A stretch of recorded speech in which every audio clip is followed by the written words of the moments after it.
राजा राम का आदेश अटल है लक्ष्मण। तुम सीता को अयोध्या की सीमा से दूर वन में छोड़ा।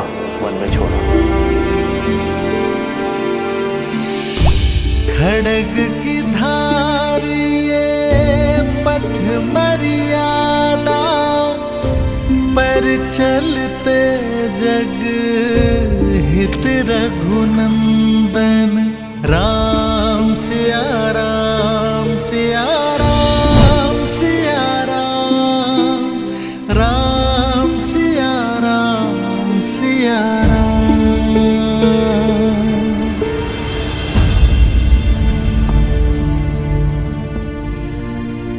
सात कुछ ही पल शेष है, अब उसे उदासी के सागर में डुबोना है या सुख के शिखर पर बिताना है। चयन आपका है आर्य।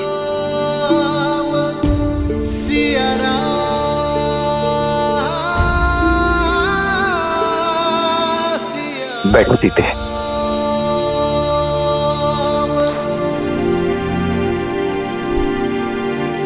सीते, भरत ने 14 वर्षों तक अयोध्या को संभाला है। पूरे प्रेम और समर्पण के साथ उसने अयोध्या पे राज किया। क्या वो अयोध्या की बागडोर नहीं संभाल सकता? आर्य, राजा की कितनी शक्तियां होती हैं।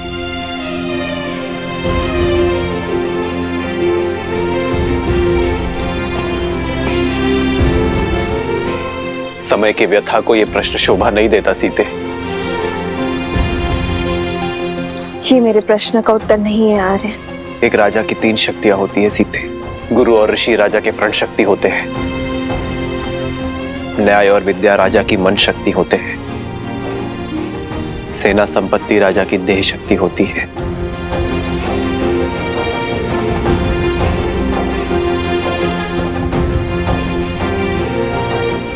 तो क्या प्रजा राजा की शक्ति नहीं?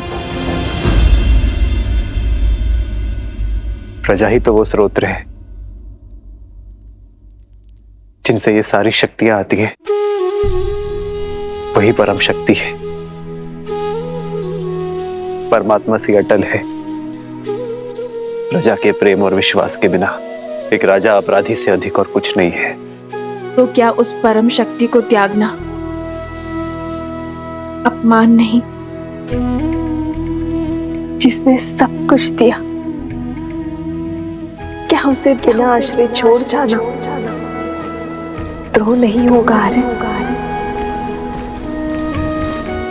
जब जनकपुर में आपके पग पड़े थे, तब ऋषिया श्री रंगा ऋषि ने कहा था कि आप नए युग का आरंभ है। शत्रुओं का नाश कर प्रजा के आज की रक्षा तो हर प्रतापी राजा करते हैं, किंतु पूजनीय वो होते हैं जो नए समाज का निर्माण करें, प्रजा को उज्जवल कल का उपहार दे। ये संसार आपको युगों युगों तक पूजेगा और आपके कारण मेरी भी आराधना होगी, किंतु केवल तब जब कर्तव्य और सुख के संघर्ष में हम कर्तव्य को चुनेंगे, सुख को त्यागेंगे। राज्य आपका कर्तव्य है आर्य, और सीता आपका सुख।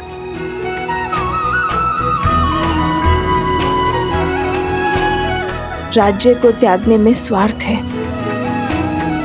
और सीता को त्यागने में परमार्थ। राम के साथ सीता का नाम सदियों के लिए जुड़ा रहेगा आर्य।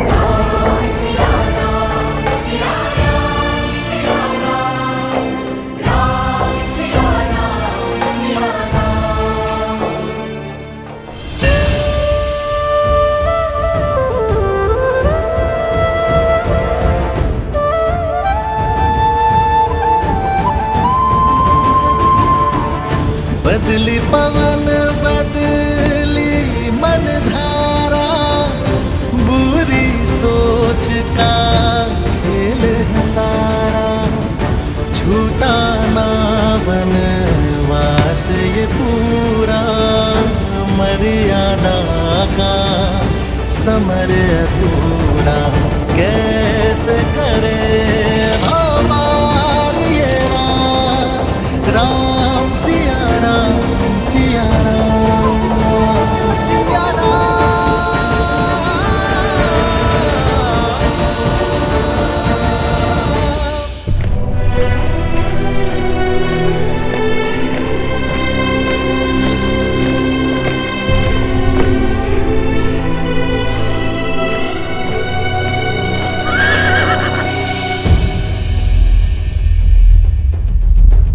ये स्थान नगर से बहुत अधिक दूर है भाभी माँ।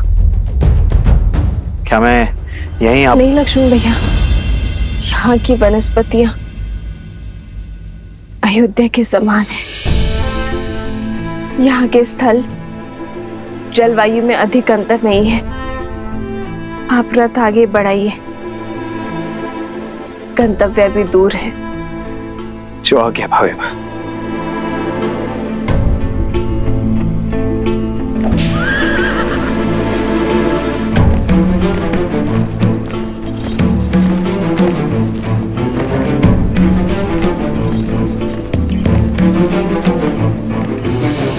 रुक जाइए लक्ष्मण भैया, मेरे लिए यही स्थान सर्वश्रेष्ठ रहेगा।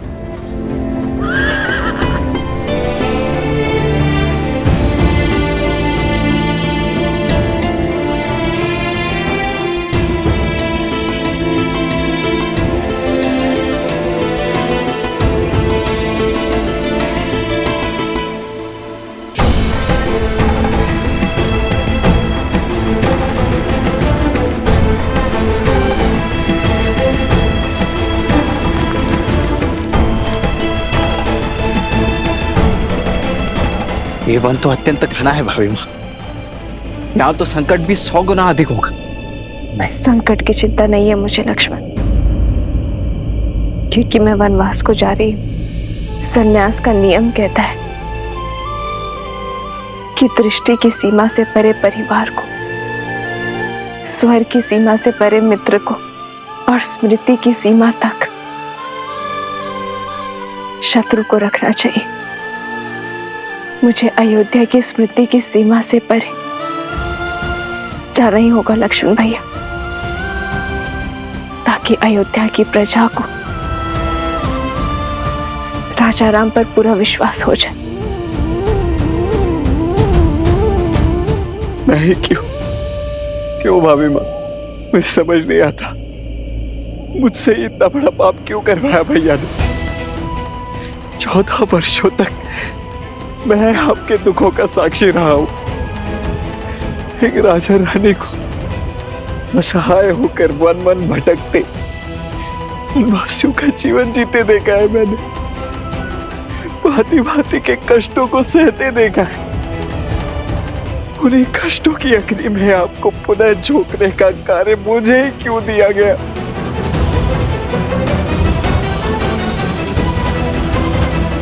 मुझे जल मिलेगा लक्ष्मण भैया। जी भाभी माँ।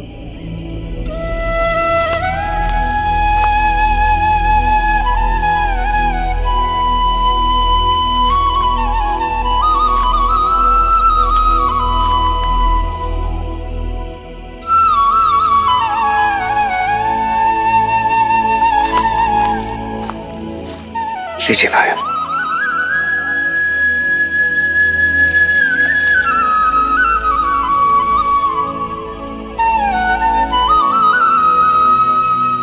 संसार में केवल जल है जो अग्नि को बुझाती है। यही आपके प्रश्न और पीड़ा का उत्तर है। केवल आपको ही चुना, क्योंकि 14 वर्षों में केवल आप ही मेरे और श्री राम के इस अयान के साक्षी बने। इन 14 वर्षों में श्री राम और मैंने आप में पुत्र देखा, जिसने अपने सारे समर्पण को समेटकर अपनी भाभी माँ के चरणों में रख दिया।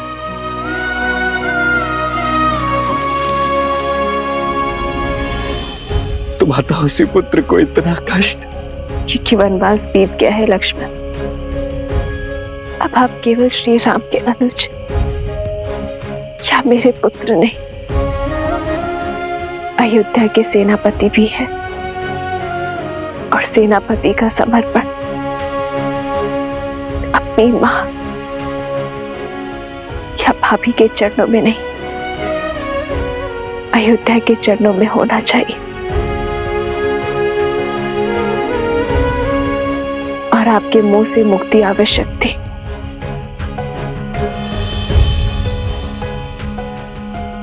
सेनापति का पद पाकर भी इतना बड़ा पाप करने का साहस नहीं जुटा पा रहा हूं मैं भाभी मां।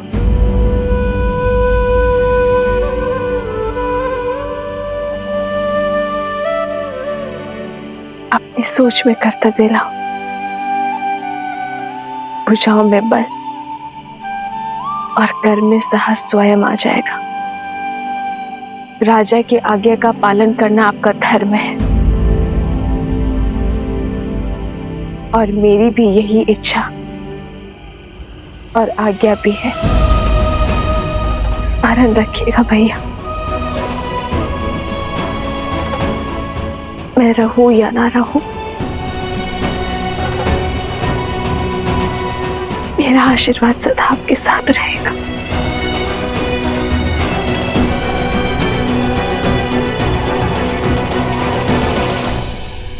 आओ, इस उत्सव का आनंद लो।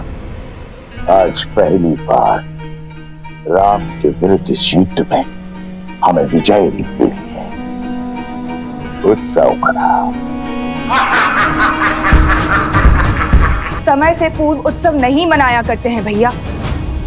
तुमने केवल एक मोर्चा जीता है, युद्ध नहीं। अभी विजय का केवल एक पड़ाव पार हुआ है, वो राम है। वो पीड़ा का सागर पार करने वालों में से है, उसमें डूब जाने वालों में से नहीं है।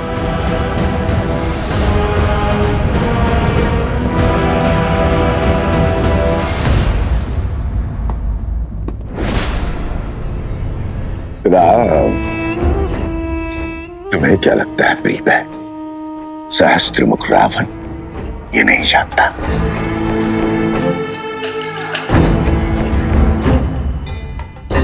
राम नाम सत्य है, इसलिए राम पर अगला बार भी सच कर चुका हूं मैं। सदा सदा के लिए उससे सुख और शांति छीनने की योजना बना चुका हूं मैं। और ये उत्सव उस योजना के प्रारंभ का शंखनाद है। रात्रि के अंधकार में डूब जाने दो अयोध्या के सूर्य को। प्रचंड त्राहि मचा देने वाले मेघों से भर जाने दो अयोध्या का आकाश। मनाने दो मुझे राम की हार का त्योहार, क्योंकि कल ये युद्ध खड़ा होगा अयोध्या के हर घर के द्वार।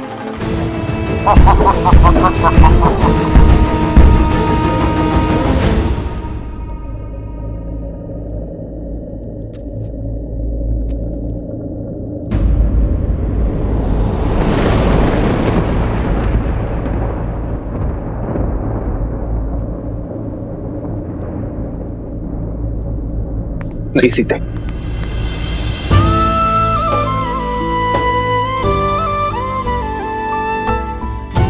कर्तव्य के लिए प्रेम का त्याग, मैं विवाह में दिए वचनों का खंडन नहीं कर सकता। जीवन की तीनों अवस्थाओं में तुम्हारे पालन का वचन देकर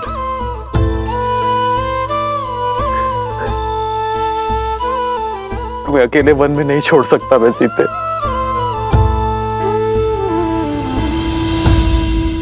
आपके दिए वचनों पर विश्वास करके ही तो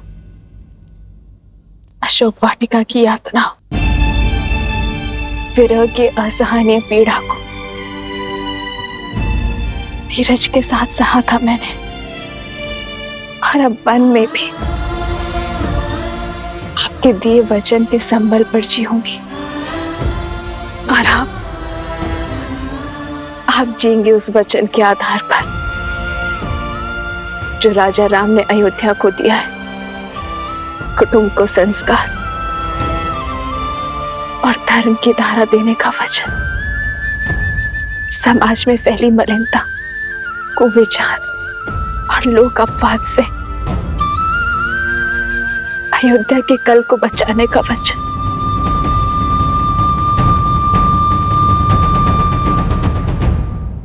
राह तके हैं विकल ये नैना, राह मिलन की राम भी ढूंढे, सिया बिना कोई राग न गूंजे। सिया राम, सिया राम, सिया राम, सिया राम, सिया राम, सिया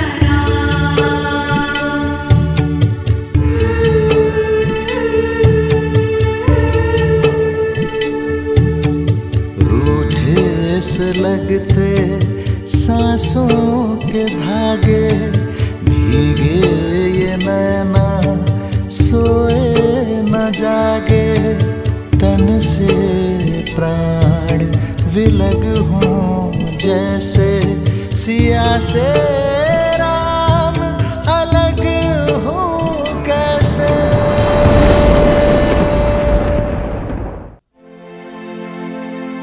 आप ही ने कहा था ना कि राम राज्य को लाने में समय लगेगा, लंबे समय तक प्रयास करना होगा।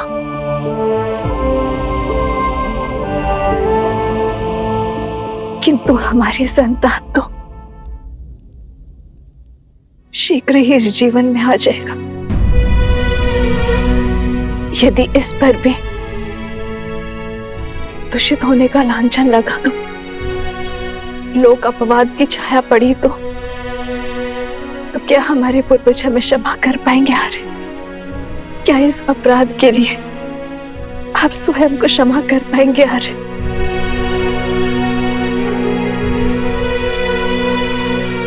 मुझ में तो स्वयं को क्षमा करने की क्षमता नहीं है। आर्य,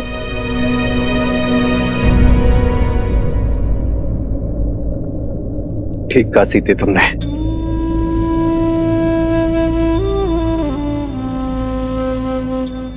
भविष्य के लिए बलिदान देना हर माता पिता का प्रथम कर्तव्य होता है, किंतु ये बलिदान केवल तुम ही क्यों दोगी सीते? किसने कहा रे कि ये बलिदान का दंश केवल मैं भोगूंगी? जितनी अधूरी वन में श्री राम की सीता होगी, उतने ही अधूरे अयोध्या में सीता के श्री राम होंगे। ये यज्ञ है आर्य, जिसमें हम दोनों वेदी के दोनों ओर बैठे कर्तव्य कर्म की आहुति देंगे। राम सिया राम जय जय राम, राम सिया राम जय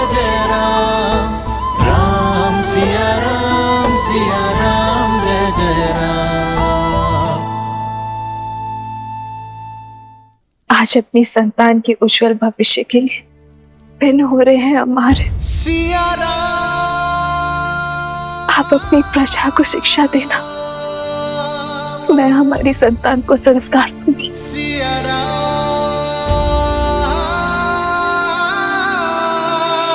सिया राम। किंतु मुझे पूरा विश्वास है